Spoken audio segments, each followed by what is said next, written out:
தேவனே நான் ஓமதண்டையில் இன்னும் நெருங்கி சேர்வதே என் ஆவல் பூமியில்.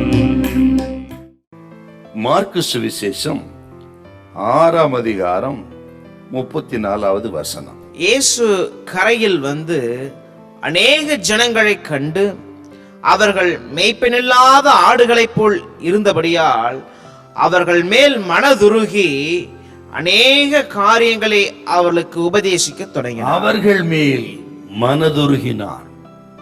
அந்த ஜனத்துக்கு தாங்க அந்த அற்புதத்தை செய்தார். இயேசு மனதுருகினார்.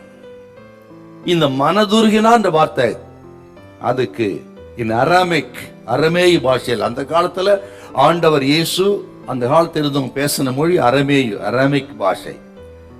அதுல இந்த மனதுருக்கம் என்கிற வார்த்தைக்கு என்ன அர்த்தம்னா, பசியோடு இருக்கிற ஒரு குழந்தையின் மேல் ஒரு தாய்க்கு உண்டாகிற உருக்கம், இரக்கம், அன்பு.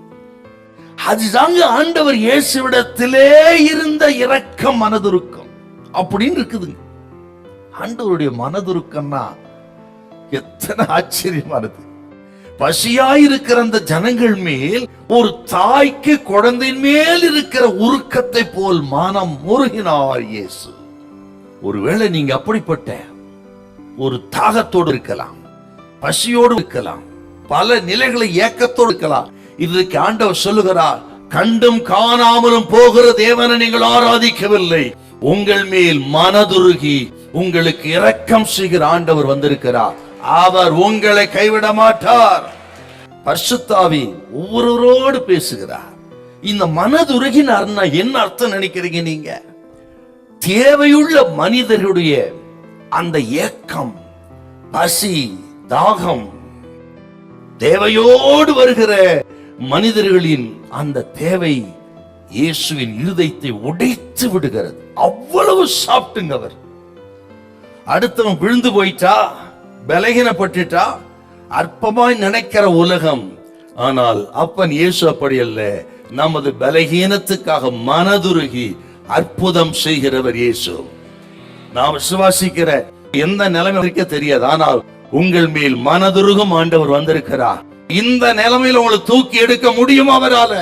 அதல பாதாளத்தில் விழுந்திருந்தாலும் சரி, இனி எழும்பவே முடியாத நிலைமைக்கு நீங்கள் விழுந்து போயிருந்தாலும் சரி, கர்த்தர் சொல்லுகிறார், உன்னை எங்கே இருந்து தூக்கி எடுக்கவும், உன்னை ஆதரிக்க ரத்தத்தால் கழுவி சுத்தம் பண்ணி உன்னை பரிசுத்தப்படுத்த அவரால் ஆகும். உண்மையில் மனதுருகும் ஆண்டவர் வந்திருக்கிறார். ஹல்லேலூயா, ஹல்லேலூயா.